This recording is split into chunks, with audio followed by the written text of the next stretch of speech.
mort pour le péché du monde entier, c'est un fait absolu. Tu peux être multimilliardaire mais pauvre.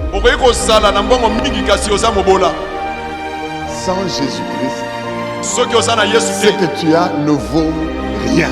C'est tous ceux-là qui n'ont pas cette richesse appelée Jésus. Alors il leur dit, l'Esprit du Seigneur est sur moi. Il m'a oint pour vous enrichir. Et la Bible dit de riche qu'il était, il s'est fait pauvre pour que nous soyons enrichis. Bien-aimé, comprends une chose. Donne ta vie à Jésus-Christ. Rendre grâce au Seigneur qui permet que nous puissions encore partager la parole de Dieu. Alléluia. Amen. Je suis reconnaissant à ce Dieu. Alléluia. Amen. Je voudrais aussi dire ma reconnaissance et honorer nos parents dans la foi. Daddy, mamie, papa et maman, merci beaucoup matondi mingi pour cette confiance renouvelée. Alléluia. J'aimerais aussi honorer tous les serviteurs de Dieu en commençant par leurs excellences ici présents. Que le Seigneur vous bénisse abondamment. Nous vous honorons. Alléluia. Et vous tous hommes de Dieu ici présents, j'aimerais vous honorer aussi pour votre présence. Tous les anciens, les diacres, tous les coordonnateurs, tout le leadership de l'Église. J'aimerais vous honorer aussi. J'aimerais particulièrement saluer le peuple de Dieu et vous dire toute mon affection. Alléluia. Si vous le recevez, est-ce que vous pouvez dire un grand Amen? Amen. Et j'aimerais aussi que nous puissions honorer Pasteur Guilhem Pianamukeni qui nous interprète ce matin. Merci Pasteur, beaucoup. que Dieu vous bénisse, chers collègues. Merci. Je n'oublierai pas mon épouse et toute ma famille.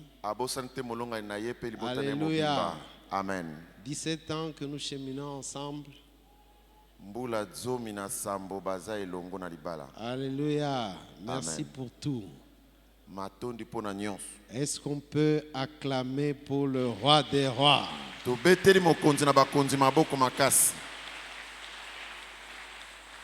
J'aimerais vous proposer 3 textes bibliques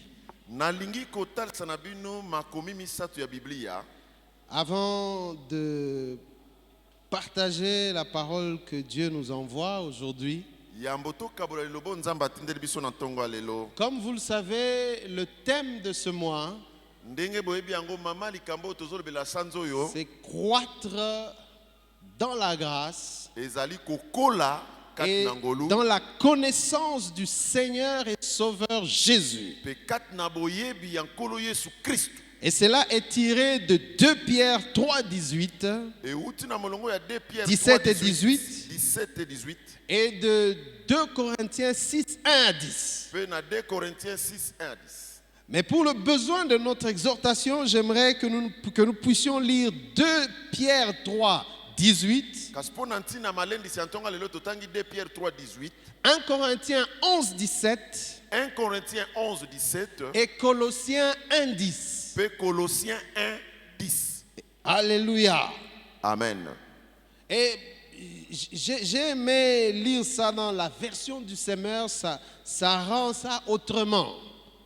Amen. Écoutons ce que 2 Pierre 3, 18 nous dit. 2 Pierre 3, 18 le Bible. Au contraire, progressez sans cesse dans la grâce et dans la connaissance de notre Seigneur et Sauveur Jésus-Christ. À lui soit la gloire dès maintenant et pour l'éternité. Amen. Amen. 1 Corinthiens 11, 17. Toujours dans la version du Semeur. C'est Paul qui parle. Puisque j'en suis aux directives, il me faut mentionner un point pour lequel je ne saurais vous féliciter. Il parle aux Corinthiens, pas à vous. Ce point, c'est lequel? C'est que vos réunions, au lieu de contribuer à votre progrès, vous font devenir pire. Dis à ton voisin, il y a des choses qui contribuent au progrès. Il y a des choses qui contribuent au progrès. Alléluia. Amen. Colossiens 1, 10 à 11. Ou plus, excusez-moi, 9 à 10. Aussi, toujours dans la version du Semeur, aussi, depuis le jour où nous avons entendu parler de vous, nous aussi, nous ne cessons de prier pour vous. Nous lui demandons qu'il vous fasse connaître pleinement sa volonté, en vous donnant le Saint-Esprit, une entière sagesse, un parfait discernement. Ainsi, avec cette chose-là, vous pourrez avoir une conduite digne du Seigneur qui lui plaise à tous égards. Amen. Car vous porterez comme fruit toutes sortes d'œuvres bonnes et vous ferez des progrès. Est-ce que tu peux dire avec moi progrès? Progrès. Et vous ferez des progrès dans la connaissance de Dieu. Est-ce que tu peux accueillir la parole de Dieu en l'acclamant? Alléluia.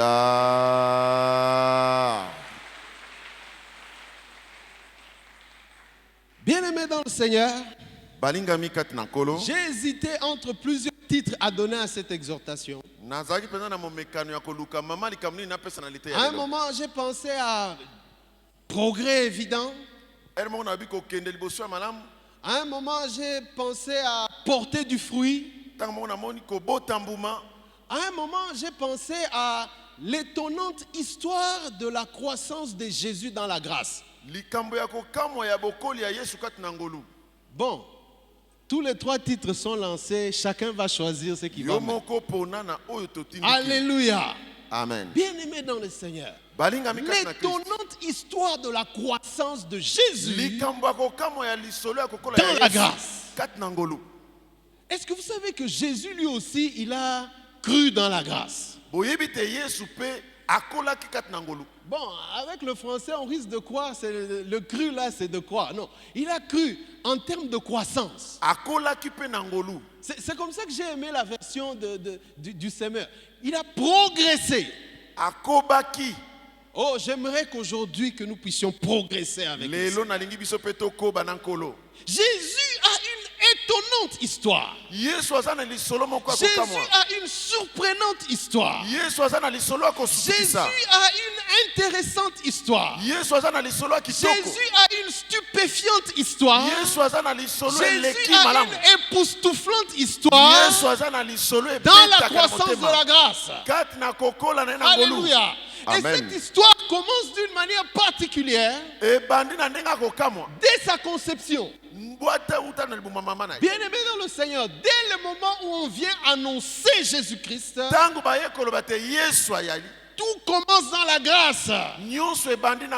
Oh, j'aimerais te dire que tout commence aussi dans la grâce avec toi. Écoutez ce que Luc 1, 28 nous dit. L'ange entra chez elle et dit, je te salue, toi à qui une grâce a été faite. Le Seigneur est avec toi. Verset 30.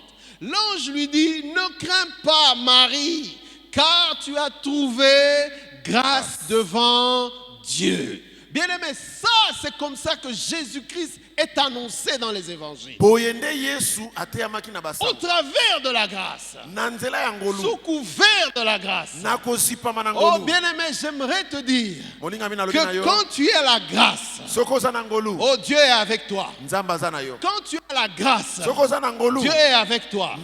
Et quand Dieu est avec toi, ce n'est pas seulement une question de localisation. Oh mais bien-aimé, c'est une vie de miracle. C'est une vie qui est transformée. C'est dans cela que la vie de Jésus est étonnante. Alléluia. Amen. Regardez Jésus qui est né, qui a été conçu comme jamais homme ne l'a été avant. À cause de quoi? à cause de la grâce. Bien aimé, parce que lui-même était le porteur de la grâce. Oh, j'aimerais dire à quelqu'un que quand Dieu va te faire grâce, il sera avec toi. Dieu sera avec toi. Et vous savez, quand Dieu est avec toi, tu deviens comme Abraham. Tes ennemis sont inoffensifs. Vous savez, nous avons plusieurs ennemis dans la vie. Certains sont inoffensifs, c'est parce qu'ils ne sont pas puissants. C'est parce qu'ils n'ont pas les armes. Mais il y en a. Il est puissant. Il a les armes. Il a une fausse capacité de nuisance. Mais du fait que tu es avec Dieu, oh, Dieu peut rendre cet ennemi-là inoffensif. Amen. Alléluia. Amen. Quand tu es avec Dieu, est-ce que tu peux dire avec moi, je suis avec Dieu? Je suis avec Dieu. Bien aimé, quand tu es avec Dieu, il y a des choses puissantes qui se font. Quand Dieu te fait grâce, il y a des choses puissantes qui se font. Quand Dieu te fait grâce, oh bien aimé, tu commences à goûter au salut. C'est comme ça que j'aime particulièrement la définition de la grâce qui est dans Éphésiens 2:8. Parce que dans Éphésiens 2:8, la grâce met en relief le salut. La grâce fait ressortir le salut. La grâce est pour le salut. Écoutez ce qu'Éphésiens 2:8 dit. Car c'est par la grâce que vous êtes sauvés, par le moyen de la foi. Et cela ne vient pas de vous. C'est le don de Dieu. Alléluia. Oh bien-aimé, j'aimerais te dire que la grâce, c'est la main de Dieu qui offre le salut. Je reprends. La grâce, c'est la main de Dieu qui offre le salut. Et la foi, c'est la main de l'homme qui reçoit le salut. Oh, est-ce que quelqu'un à qui Dieu a fait grâce peut-il dire un grand Amen? Amen. Alléluia. Mais bien aimé, l'histoire de Jésus continue. Parce que Jésus n'est pas simplement né. Mais Jésus a eu aussi une vie. Vous savez, quand vous lisez les évangiles, on nous raconte beaucoup de choses sur ce que les gens ont fait pour Jésus. Non, enfant. Ce que les gens ont fait pour Jésus, enfant. Mais on dit peu de choses de ce que Jésus lui-même a fait quand il était enfant. Alléluia. Amen. Oh, tu peux dire avec moi l'étonnante histoire de la croissance de Jésus. L'étonnante histoire de la croissance de Jésus. Est-ce que vous savez que de 0 à 12 ans, Jésus a fait une chose. Une chose. Est-ce que tu veux bien la lire avec moi dans Luc? Luc 2:40. Luc 2:40. Dis avec moi de 0 à 12 ans. De 0 à 12 ans. La Bible dit ceci. Or, l'enfant croissait et se fortifiait. Alléluia. Il était rempli de sagesse et la grâce de Dieu était sur lui. De 0 à 12 ans, on nous renseigne que Jésus faisait quoi? Il croissait. Oh bien aimé, c'est comme ça que j'aimerais affirmer ceci. La croissance est un impératif. Il doit croître dans la vie. Parce que Jésus-Christ lui-même, pendant une période de sa vie, pendant toute son enfance, ce n'est pas la seule chose qu'il a faite. Il jouait comme les enfants, comme tous les enfants le font. Il faisait plein de choses, mais la seule chose sur laquelle l'auteur ici a voulu mettre l'accent, c'est que Jésus croissait. Alléluia. Jésus était en train de croître. Bien-aimé, la croissance est un impératif. La croissance est une exigence. Si Jésus lui-même croissait, a fortiori nous. Mais j'aime la croissance de Jésus. C'est que la croissance de Jésus n'est pas comme celle de tous les enfants. La croissance de Jésus n'est pas comme celle de tout le monde. Pendant que lui croissait, la Bible dit qu'il était rempli de quoi? De la sagesse. Il était rempli de la sagesse et la grâce de Dieu était sur lui. Bien-aimé, j'aimerais te dire ceci. Il faut que tu croisses. Parce que c'est un impératif. Alléluia. Amen. Vous savez, naturellement, quand un homme prend de l'âge, quand une personne est en train de croître, où il est en train de les années s'ajoutent, naturellement, il perd des forces. Naturellement. Mais écoutez ce qui est bien. C'est que tu perds en force, tu le gagnes en sagesse. Je reprends. C'est que tu perds en force, tu le gagnes en sagesse. C'est que tu perds en vigueur, tu le gagnes en tempérance. C'est comme ça que la Bible peut dire qu'un homme qui est maître de lui-même, alléluia, est meilleur que celui qui a gagné toute une ville. C'est ce qui se passe naturellement. Mais regardez ce qui se passe spirituellement. Bien-aimé dans le Seigneur, dans la grâce, quand tu crois, mieux, quand tu progresses, c'est que tu perds en œuvre, tu le gagnes en don spirituel. Alléluia. Amen. C'est que tu perds en effort humain, tu le gagnes en charisme. Alléluia. C'est comme ça que quelqu'un qui sert le Seigneur par ses propres forces, le jour où il va décider de se laisser aller, tu vas voir qu'il sera rempli des dons. Il sera rempli de charisme. Pourquoi? Parce que ça marche comme ça. Est-ce que tu peux dire avec moi que la croissance est un impératif? La croissance est un impératif. Tu dois croître dans la vie. Deuxième chose que cette étonnante histoire de Jésus nous enseigne. Quand vous lisez le Nouveau Testament, vous allez vous rendre compte que la croissance est illustrée par deux images.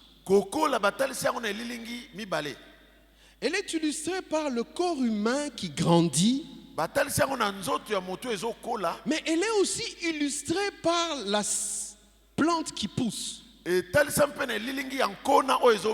corps humain qui grandit, la plante qui pousse. Mais ces deux images nous enseignent une vérité essentielle.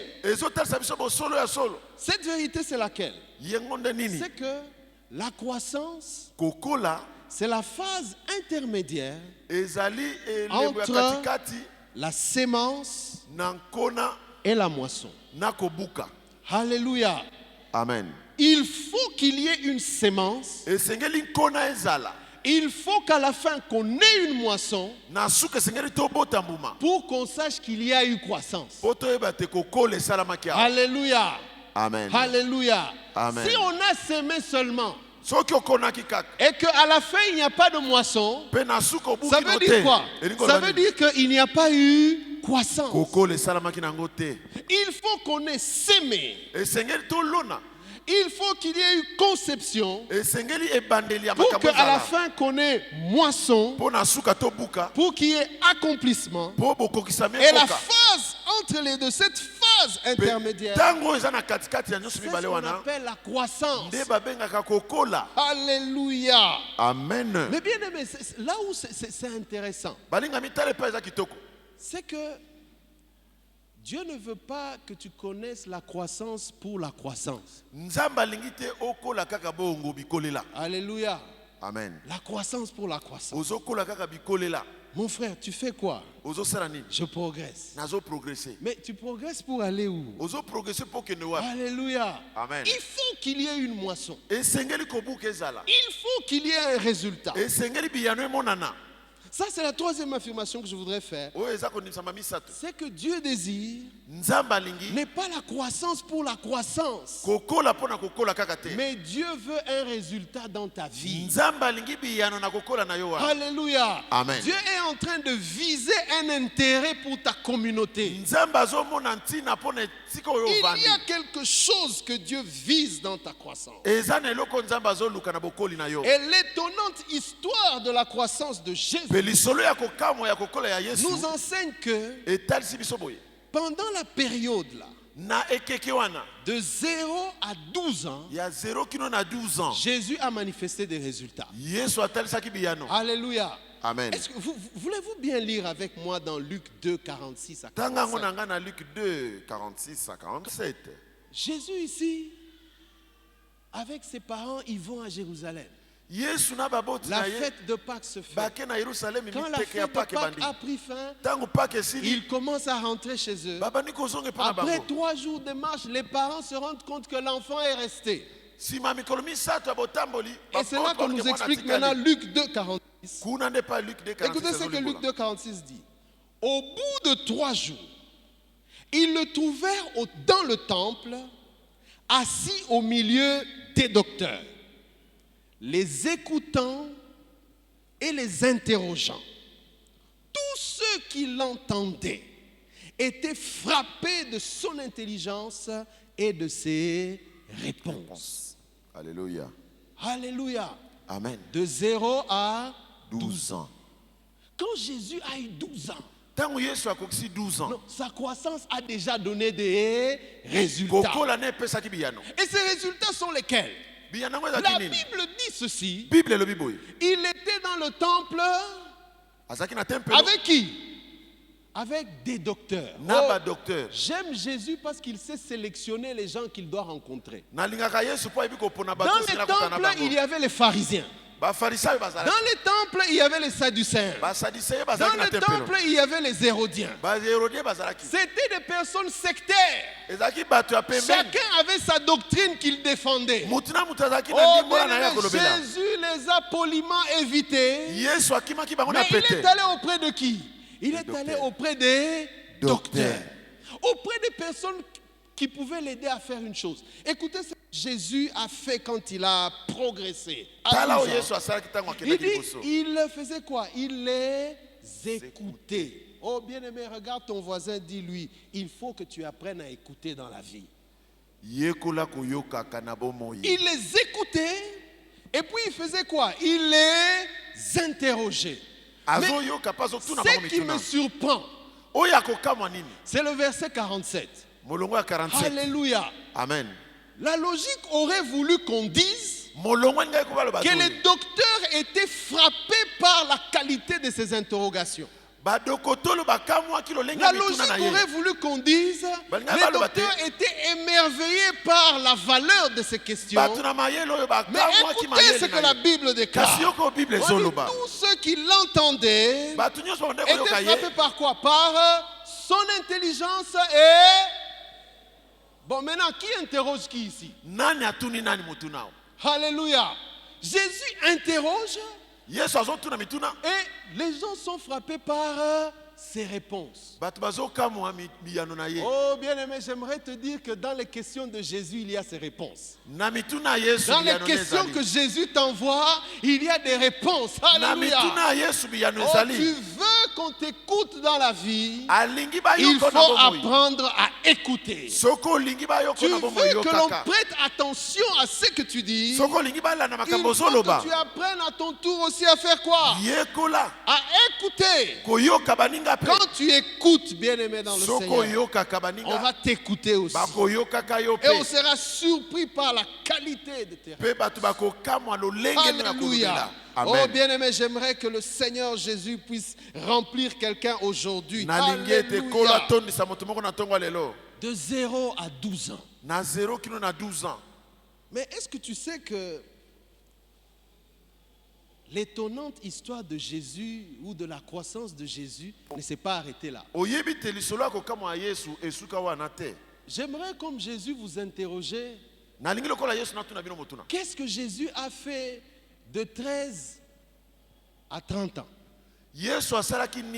Alléluia. Alléluia. Amen. Non, oh, cette histoire, elle est intéressante. Regardez ce que Luc résume. C'est ce que Jésus a fait pendant cette période-là. Luc 2,52. Luc 2,52. Et Jésus croissait en sagesse, en statut et en grâce devant Dieu et devant les hommes. Oh bien-aimé, non, la croissance c'est important dans la vie. La croissance est vraiment importante dans la vie. Je me suis interrogé. À 12 ans, on nous dit déjà que Jésus était rempli de sagesse. Il est comment? Rempli de sagesse. Rempli de sagesse. Mais comment expliquer qu'un homme, ou mieux, qu'un enfant déjà rempli de sagesse, qu'il ait encore besoin de croître dans la sagesse? Alléluia. Alléluia. Alléluia. Amen. Il était déjà rempli. Rempli de sagesse. C'est un peu comme si on prenait, c'est comme si Dieu avait pris un récipient et il est en train de le remplir. Et à 12 ans, il était déjà plein. Mais malgré cela, on nous dit que Jésus a continué à croître. Il a continué à progresser. Alléluia. Est-ce que tu peux dire à ton frère et à ta soeur que dans la vie, l'âge compte? Alléluia. Amen. Ouais, ça compte. Dieu sait que malgré que Jésus est rempli de sagesse, mais Jésus a 12 ans. Alléluia. Amen. Il a comment? Hein? Il a 12 ans. Dieu sait que la grâce de Dieu est sur lui. Et Jésus a combien? 12 ans. Jésus n'a pas encore affronté, quand il a 12 ans, il n'a pas affronté les Sadducéens. Il n'a pas affronté les Hérodiens. Il n'a pas affronté les pharisiens. Oh bien aimé, Dieu sait que dans le ministère de Jésus, il faudra qu'à un certain moment, que Jésus puisse avoir suffisamment de force physique pour que quand une foule viendra, pour le pousser dans le précipice, que Jésus-Christ puisse filer. Oh, regarde ton frère, dis-lui, lâche compte. Dieu a attendu durant toute son adolescence là. Dieu a continué à le faire croître. Il a continué à progresser. Et j'aime comment est-ce qu'il progresse. Il progresse en sagesse. Il progresse en statut. Alléluia. Amen. Vous savez, quand je parle de la statue, dernièrement, on préparait les examens avec les enfants. Avec mes enfants. Alors, il y a un de mes enfants qui a des difficultés avec les fractions. Il a 12 ans. Alors, pendant qu'on étudiait ensemble, là, son frère lui dit, est-ce que on ne peut pas t'aider? Est-ce que je ne peux pas t'aider pour ça? Il dit non. Je lui dis, écoute, ton frère veut t'aider. Sa réponse m'a stupéfait. Il m'a regardé dans les yeux et il m'a dit, papa, tu sais, dans la vie, il y a des choses qu'un homme doit faire seul. Non, non, un homme. J'ai regardé, j'ai dit, Pierre, tu as 12 ans. Alléluia! Il y a des choses qu'un homme doit faire comment? Hein? Seul. J'ai dit, non. Ça, c'est l'adolescence qui parle. Alléluia. Alléluia. Amen. Oh, Pasteur Jerry, l'âge compte. Il y a des choses, bien aimées, il faut que tu continues à croire. C'est vrai que tu es rempli de sagesse. C'est vrai que tu as déjà progressé. C'est vrai que tu as déjà atteint une certaine maturité. Oui, c'est vrai. Mais tu dois continuer à croître. Tu dois continuer à progresser. Alléluia. Amen. Il faut que tu croisses. Et c'est comme ça que ici Luc dit que Jésus était en train de croître. Devant qui? Non, j'aime ça. Devant Dieu et devant les hommes. Alléluia. Amen. Alléluia. Amen. Et j'aimerais vous dire une chose importante. Ça, c'est la 4e affirmation de Bien aimé, la croissance a une phase invisible. La croissance a une période que l'on ne voit pas.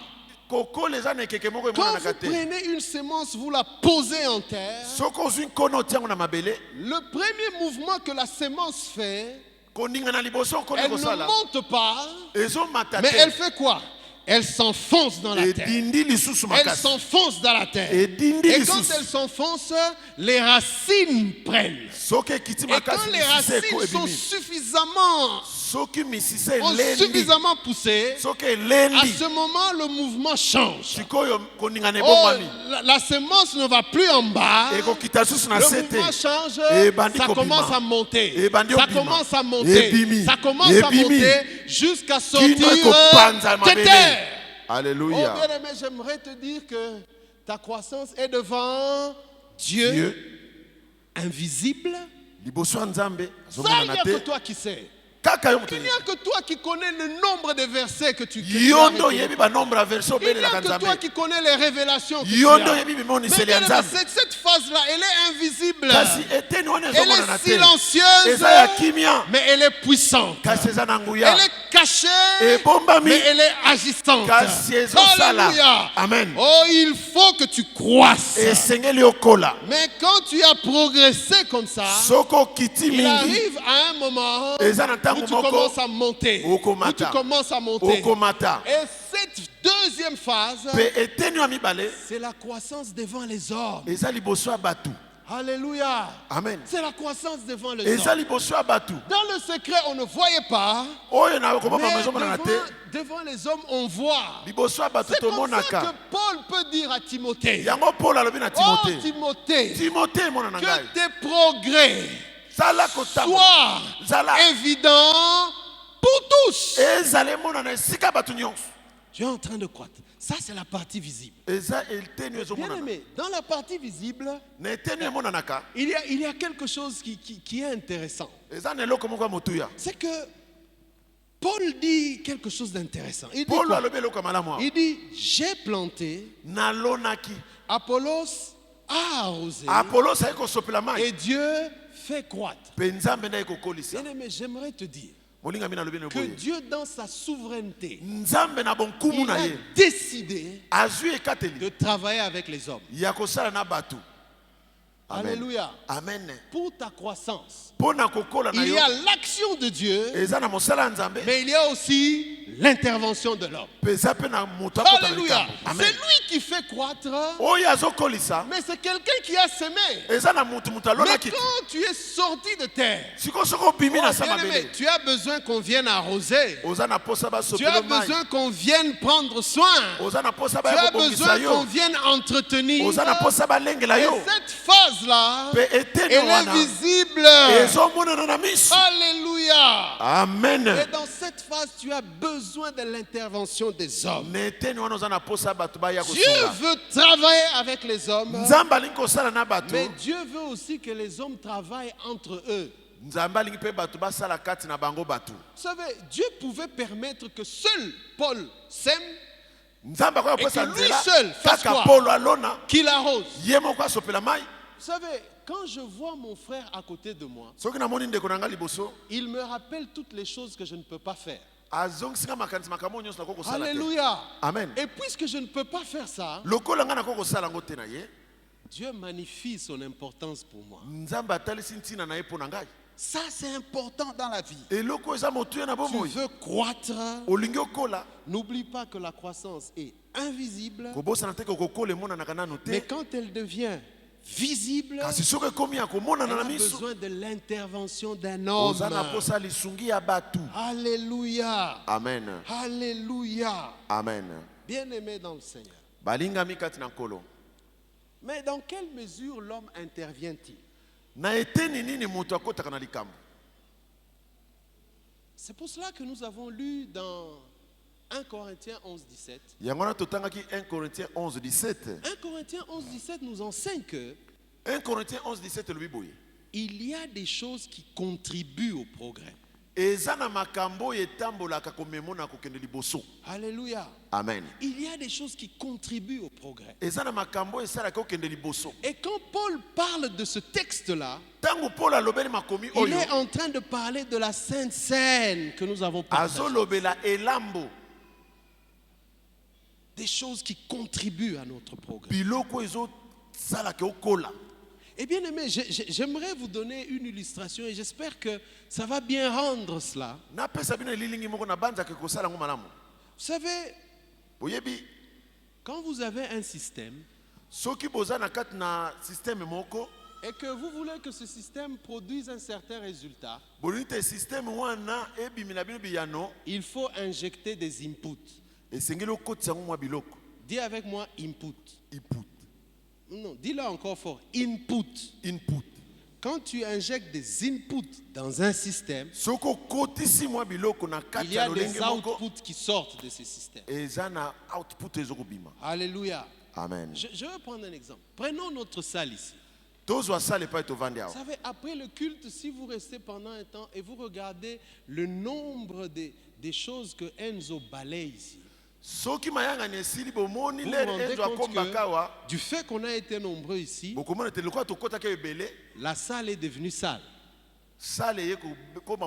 Alléluia. Amen. Mais si par exemple nous décidons que dans le système ici, dans notre salle, nous voulons que cette salle puisse rester propre. Ça c'est l'output que nous cherchons. Que la salle soit propre. Mais il faudrait qu'il y ait des inputs. Premier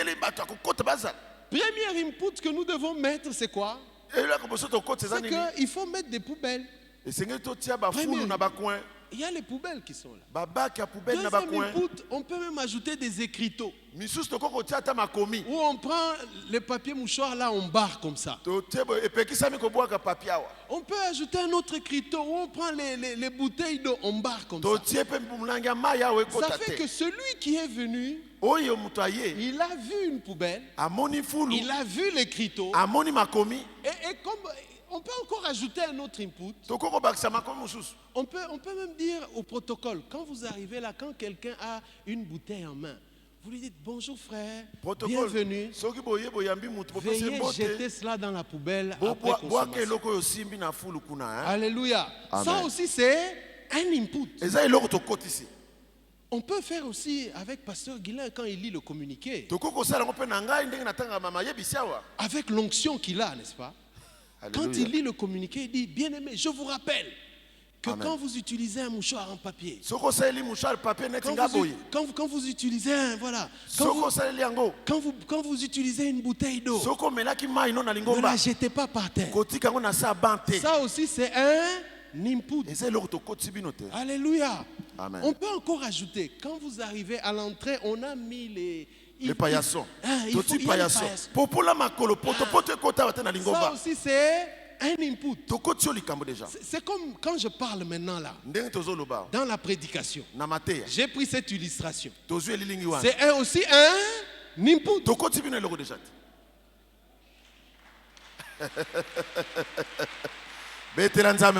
Alléluia. Alléluia. Alors vous voyez tous ces inputs là, quand ils entrent dans le système, qu'est-ce qui se passe à la fin?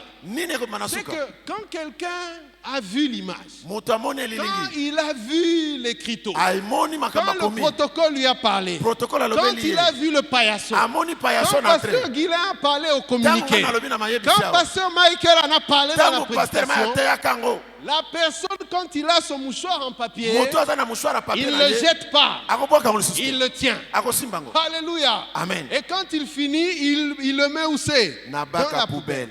Et quand on finit le culte, on se retrouve avec une salle propre. Alléluia. Amen. Input, output. Mais voilà là où je veux en venir maintenant. Quand le système fonctionne comme ça convenablement, et que mon fils là de 12 ans, il est venu pendant une année, il a vu ça. Pendant 2 ans, il a vu ça. 3 ans, 4 ans. Le jour où il est à l'école et qu'il a son papier mouchoir, il s'essuie. Alléluia. Amen. Mais à cause de tous ces inputs-là, vous savez ce qu'il va faire? Il va tenir son papier mouchoir.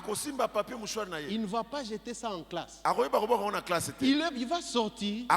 Il va chercher dans la cour où se trouve une poubelle.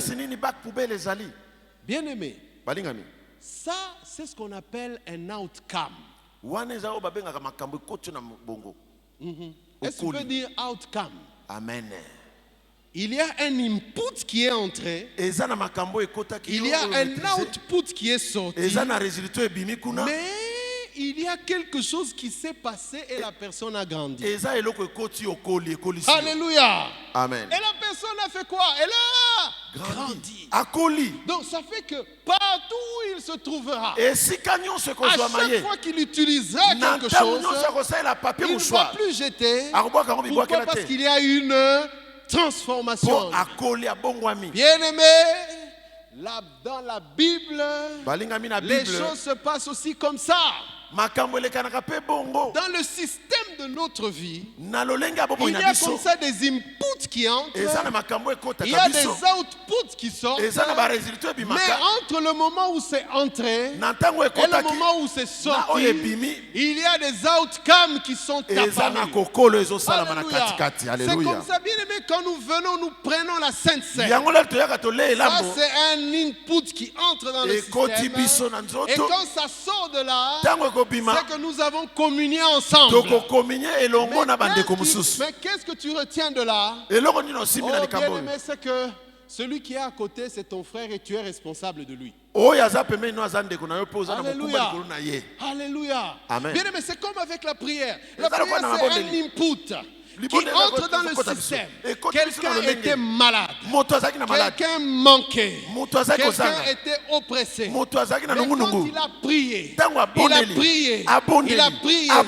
Et après sa prière, le miracle s'est produit. Après le miracle, oh bien-aimé, la foi de cette personne va grandir. De telle sorte que la prochaine fois quand une maladie viendra, il n'aura plus peur. Oh bien-aimé, c'est comme ça que la croissance se fait. Alléluia. Amen. Et quand vous lisez Acte 2:42, la Bible nous donne comme ça des inputs, des choses que Dieu injecte en nous et qui produisent la croissance. Des choses que Dieu nous donne et qui produisent la croissance. Bien aimé, quand Dieu fait un miracle, il ne s'arrête pas là. Il y a quelque chose qu'il veut t'apprendre. Quand Dieu vient pourvoir, il ne s'arrête pas là. Il y a quelque chose qu'il veut faire grandir en toi. Alléluia. Amen. Il y a la prière. Il y a la communion fraternelle dont on a dont parle Acte 2:42. Il y a la Sainte Seine. Mais il y a aussi la parole de Dieu. Alléluia. Amen. L'enseignement des apôtres. Bien-aimé, quand tu reçois l'enseignement, tu le reçois comme un input. Il y a quelque chose qui se passe. Il y a quelque chose qui se passe. Et tu peux dire avec moi l'enseignement. L'enseignement. Mais regarde comment est-ce que l'enseignement peut agir. Alléluia. Bien-aimé, l'enseignement agit dans nos vies sous plusieurs formes. L'enseignement peut agir comme une révélation. Mais qu'est-ce que la révélation fait? La révélation fait progresser notre intimité avec Dieu. La révélation fait progresser notre relation avec Dieu.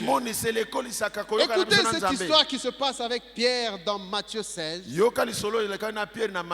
La Bible dit ceci. C'est Jésus qui est en train de marcher avec ses disciples. Il leur pose la question. Que dit-on que je suis? Les uns répondent ceci, les autres répondent cela. Mais regardez la réponse que Pierre donne. Simon Pierre répondit, tu es le Christ, le Fils du Dieu vivant. Jésus, reprenant la parole, lui dit, tu es heureux, Simon, fils de Jonas, car ce ne sont pas la chair et le sang qui t'ont révélé cela, mais c'est mon Père qui est dans les cieux. Et moi, je te dis, tu es Pierre, et sur cette pierre, je bâtirai mon église. Amen. Et que les portes du séjour des morts ne prévaudront point contre elle. Je te donnerai les clés du royaume des cieux. Ce que tu lieras sur la terre sera lié dans les cieux. Ce que tu délieras sur la terre sera délié dans les cieux. Oh bien-aimé, la révélation. Regardez comment est-ce que la révélation a changé la vie de Pierre.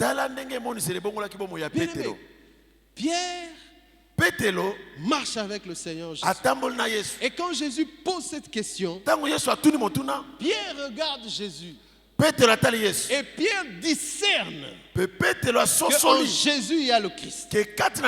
Alléluia. Amen. Alléluia. Amen. Oh bien-aimé, j'aimerais te dire que la révélation te donne la vitesse. Alléluia. Amen. Alléluia. Amen.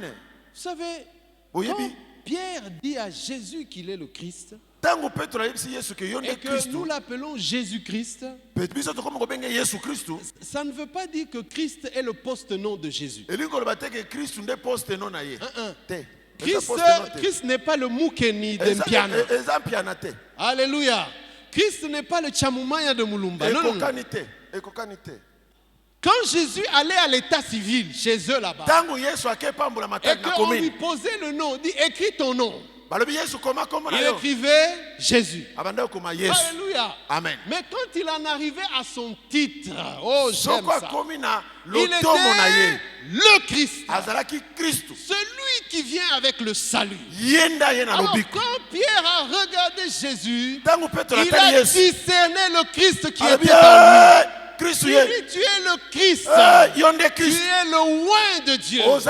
Tu es le Messie. Alléluia. Amen. Bien-aimé, Jésus-Christ, ça veut dire la même chose aussi que Jésus le Messie. Il a discerné le Christ. Mais quand il a discerné le Christ, oh, ce que j'aime, c'est que lui discerne le Christ en Jésus, mais Jésus discerne aussi le Pierre en Simon. Alléluia. Amen. Simon a discerné le Christ qui est en Jésus, mais Jésus a aussi discerné le Pierre qui est en Simon. Il a regardé, lui a dit Simon, fils de Jonas. Il le localise d'abord. Il dit ce n'est pas la chair, ce n'est pas le sang qui t'ont révélé cela, mais c'est le Père qui est dans les cieux. Et je te dis, toi, Simon, tu es Pierre. Vous savez qu'il y a une différence entre ce qui s'est passé entre Jacob et Simon. Jacob, quand on lui a changé de nom, il est devenu Israël. Cherchez, vous n'allez pas trouver où on l'appelle Jacob Israël. Non. Lui, il a quitté de Jacob. Il est devenu Israël. Mais celui qui a eu la révélation, à Simon qu'il était né, Dieu a ajouté Pierre. Et c'est comme ça que lui-même, quand il se présente dans 2 Pierre, il dit Simon Pierre. Simon Pierre. Bien aimé, si désormais on a Jésus-Christ, dorénavant on a aussi Simon Pierre. Et j'aimerais te dire, bien aimé dans le Seigneur, que l'histoire de Pierre, l'affaire de la pierre là sur laquelle Jésus bâtit l'église, ça ne s'est pas arrêté avec Pierre. Non, ça ne s'est pas arrêté avec Pierre. Pierre lui-même, quand il écrit, il dit que et moi et vous, nous sommes quoi? Nous sommes des pierres vivantes.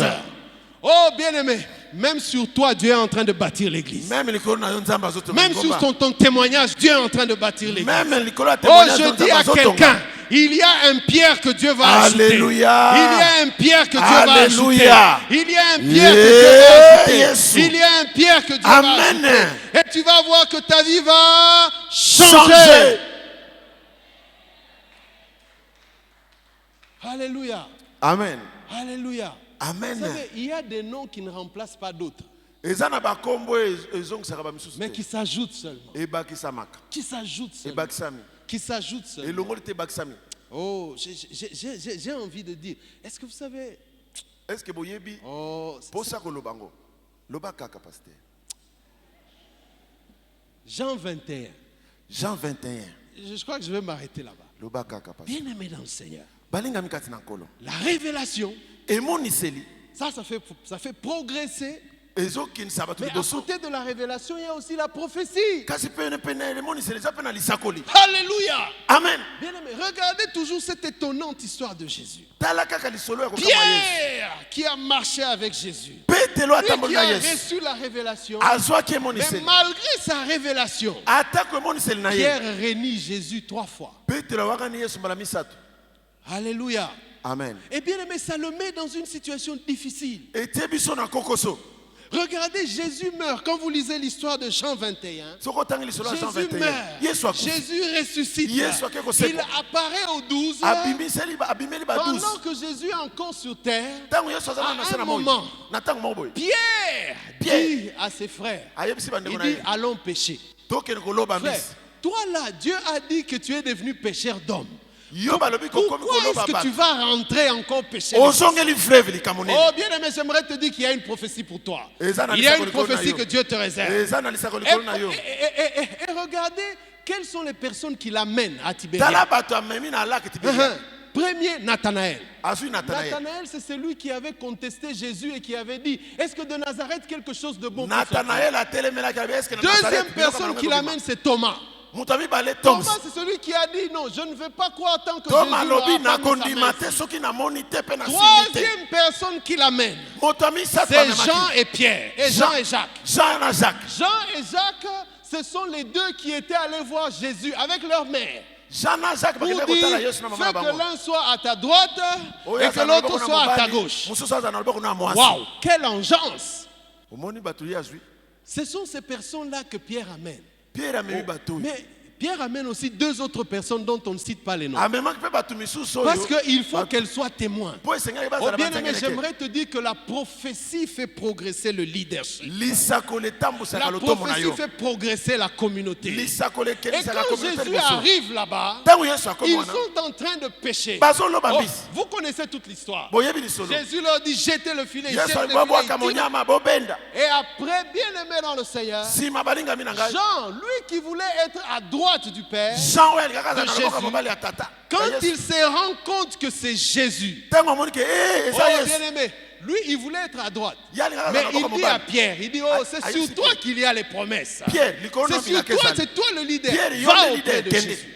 Et Pierre s'approche de Jésus. Et quand Pierre s'approche de Jésus, Jésus lui flanque une prophétie. Il dit, Pierre, m'aimes-tu? Une fois. Pierre, m'aimes-tu? 2 fois. Pierre, m'aimes-tu? Alléluia. Jésus le fait devant tous les contestants. Oh bien-aimé, j'aimerais te dire que la prophétie va te localiser. Amen. Oh, pour ton leadership, tu ne vas pas te disputer avec qui que ce soit. Dieu va les appeler lui-même. Jésus regarde. Jésus est conscient des enjeux. Jésus est conscient que l'église doit rester, que l'église doit être conduite. Jésus est conscient que Pierre est en train de se culpabiliser. Jésus est conscient qu'il y a un problème. Et Jésus vient avec une prophétie. Il dit, toi Pierre, c'est toi Pierre. Pas Jean, c'est toi Pierre. Pas Thomas, c'est toi Pierre. Pas Nathanaël, c'est à toi Pierre que je dis, paie mes brebis. C'est à toi Pierre que je dis, paie mes agneaux. C'est à toi Pierre que je dis, paie mes brebis. Oh, bien-aimé dans le Seigneur, la prophétie quand elle vient pour édifier. La prophétie quand elle vient pour consoler.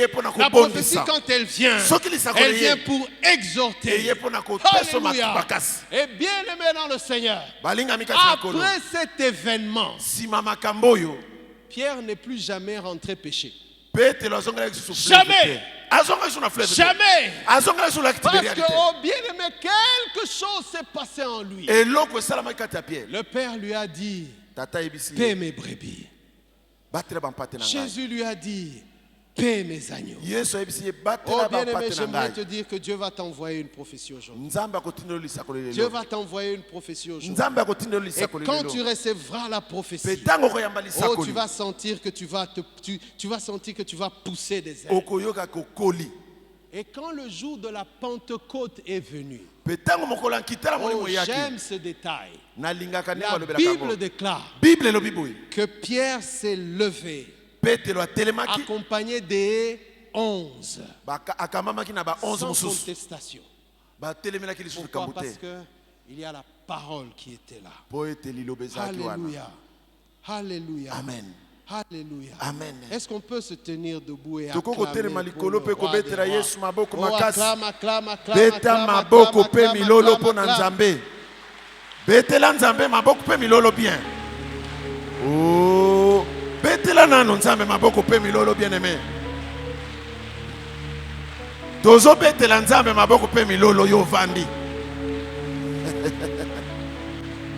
Alléluia. Oh, matondi Yesu. Alléluia.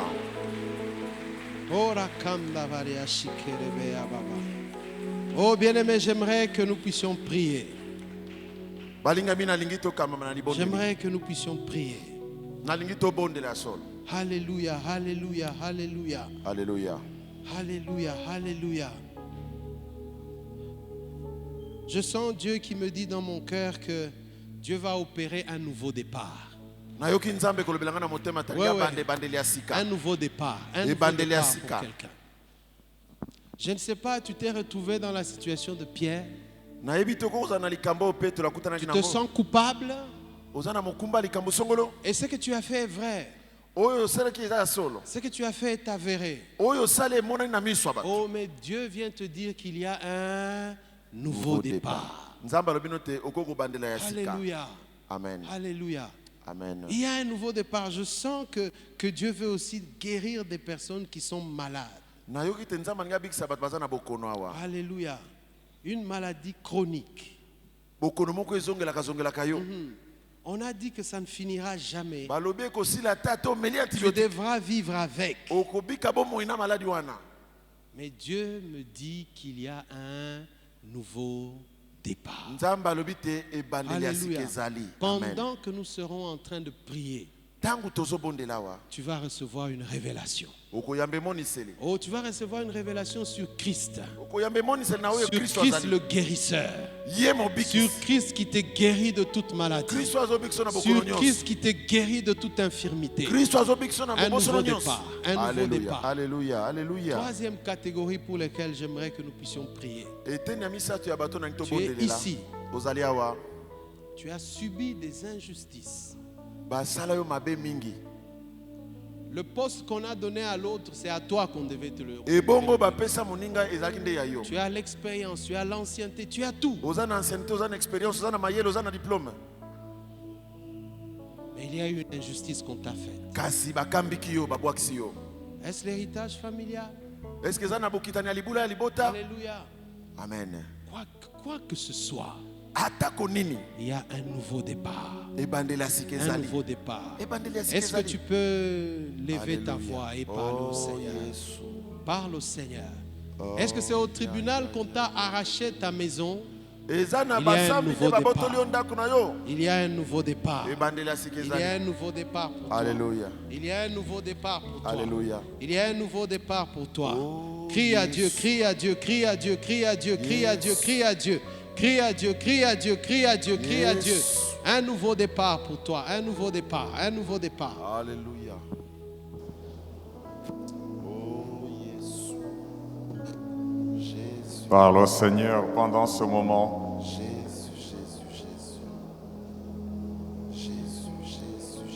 Cette sémence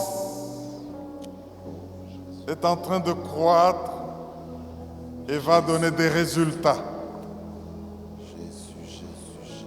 Parle à Dieu. Parle au Seigneur. Reçois une révélation. Et partout où il y a révélation, il y a croissance. Parce qu'on ne reste plus les mêmes. Alléluia. Tu es dans la maison du Réma. Alléluia. Et c'est pour ta croissance. Oh yes. Est-ce que tu peux dire que ça suffit? Alléluia. J'ai longtemps stagné. Alléluia. Ça suffit, j'ai fait du surplace. Maintenant, je veux progresser. Quand tu le dis dans la présence de Dieu, cette parole appelle à l'existence des choses qui ne sont pas, comme si elles étaient. Et c'est par la foi dans la grâce du Seigneur. Alléluia. Oh yes.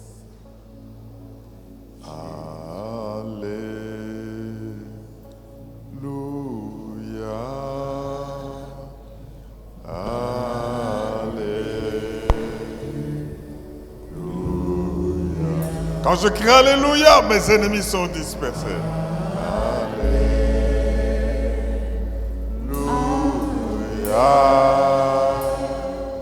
Amen.